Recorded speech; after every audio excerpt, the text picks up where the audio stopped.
Hi everyone, welcome to another interesting tutorial. I'm Dami of 𝐓𝐎𝐔𝐂𝐇. Today we'll be learning how to make this beautiful mesh dress. Is a slanted asymmetric gathers gown using the mesh fabric. So I made this that is being displayed on the screen. So if this is what you are looking at to learn, please stay to the end of the tutorial. And if you are joining us for the first time today, thank you for joining us, and don't forget to click the subscribe button, turn on the notification bell to get notified anytime we have a new tutorial. For our returning subscribers, thank you for always coming back.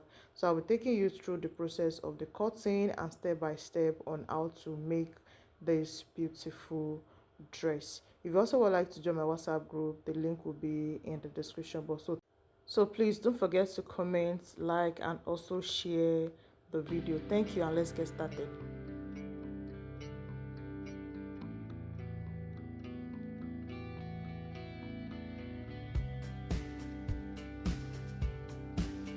Okay, so for the drafting of the upper parts, I've drawn out the outline, the shoulder line, the chest line, the bust, waist, and also the hip line. So then we'll go ahead to impute our measurements, starting for the shoulder divided by 2. You mark it on the shoulder line and also on the chest line. Then we're going to be connecting the two lines together to get our armhole. So on the armhole line now, you step down by 1 inch for your shoulder slope, then connect it 3 inches neck width. So that is for the shoulder slope. Once we are done with this now, then we'll start by imputing our bust, waist, and hip measurements.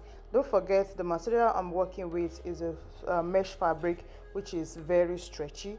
So whatever our measurements is, we'll be deducting 1 inch. So I'm working with a bust of 36 divided by 4. I have 9 inches. Then I'll be removing 1 inch from the 9 inches, giving me 8 inches. So I'm going to be marking the 8 inches now. And also I did the same thing for the waist. Divide it by 4 and you subtract 1 inch. And also for the hip line, divide your hip by 4 and subtract 1 inch from them. Then you go ahead to connect it. This body is a dartless body, so we don't need to impute any darts at all. Once we are done connecting now, we'll go ahead to draw out our armhole curve. So whatever you have from the shoulder slope down to the chest line, divide it by 2, then you step that by 1 inch.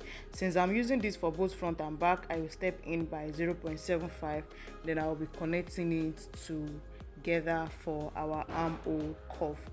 So before drafting, I put my pattern paper on fold because we have the asymmetric effect on the hip line, so we need to draft a full front bodice.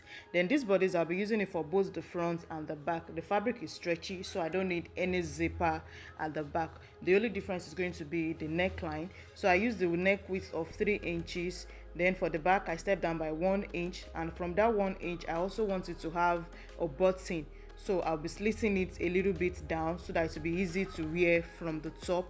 And the depth of the front neckline is 3 inches, so that's 3 by 3 inches. So I'll go ahead now to connect it together. So then once we are done with this now, we can go ahead to cut out the excesses on the pattern paper so that we have our full bodice and we'll be able to make the necessary alteration.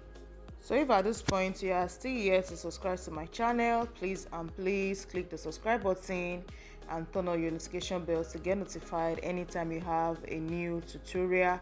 So after cutting, you open up, you have your waistline and the hip line. So on this side now, we extending the waist to the hip, and on the other side I step down by 3.5. Then I'll be connecting to the hip side of the other side. So that is for the asymmetric effect we have on the hip line. After marking out, then I went ahead to cut out the excess we have on the down parts now, then to be ready to be transferred. So don't forget, we also have gathers on the down parts of this dress. So you are going to be measuring from the shoulder to the shortest part of this top now to get the length. Then you'll be subtracting it from the full gown length. So that is going to be the length of the gathers you are going to be cutting out. So these are the fabrics I'll be using. I have the pattern mesh fabric, which is very lightweight and also very stretchy. I'll be using it for the down parts and also the plain one for the upper part. Also, I'll be using this lycra fabric as the lining for turning the neck, and also because the fabric is transparent, so we need the lining. So this one also is very stretchy. So now then we can go ahead to cut out our pattern. So the first neckline we're cutting out will be the back neckline, which is not as deep as the front. So I'll be cutting this one first. I'll be cutting the back first, then after that I'll cut off the front neck. So when you are cutting, don't forget that you are going to be opening up the pattern on the fabric. All right, so here I've placed the pattern on the fabric. So all around it I only added 0.5 inch allowance, including the side seam allowance. So I'll only be joining it by the 0.5 inch allowance. I don't want it to be too bulky on the side. And also for the lining, I will cut the same size I cut for the front, but we are only going to be turning the lining on the neck area. So just go ahead and cut out your pattern as seen like this. So here I'm done cutting both the lining and the fabric. So I'll go ahead now to turn the neckline by 0.5 inch allowance with the lining. Then on the side will be top stitching or be weaving it. So also for the back also, I will turn the neckline by 0.5 inch allowance, and don't forget to be having a button. So we're going to be fixing a button loop before turning. So I'll do that and bring it back. Here is what we have after turning on the neckline, both the front and the back. And also on the side, I've gone ahead to just stitch it down. Then when I'm done sewing, I'll be weaving them together. So now we have done that, now we are going to be joining it together on the shoulder line by 0.5 inch and also by the side by 0.5 inch allowance. I've gone ahead to cut the sleeve, so it's a basic like a bell sleeve. So cut it out and also join it to the body of the dress. So after joining the side, the shoulder and also the sleeve, this is what we have here. So the next thing we'll be doing now is to cut our gathers.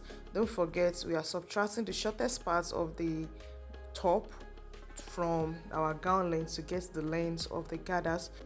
So the pattern mesh I'm using is a 3 yards. It's 3 yards.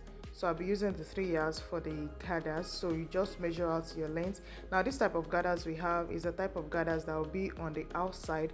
So you place the right side of the upper part to the wrong side of the gathers. So the right side of the gathers will be facing up. So your joining will be showing on the outside. So I'll just take it to my sewing machine and pleat it and make the ruffle around it. This is what it's looking like after making the ruffle on the hip line. So this is the front and also the back. See that the dress is looking beautiful. And also I've gone ahead to just fix the lining, the lycra fabric we are using as a lining for the down parts also. So I fixed it and this is what it's looking like. So I'll be putting it on the marking kiln to see the outcome better. So thank you for joining us in our class today. I hope you're able to learn something new. Please don't forget to like this video, comment and also share. Thank you.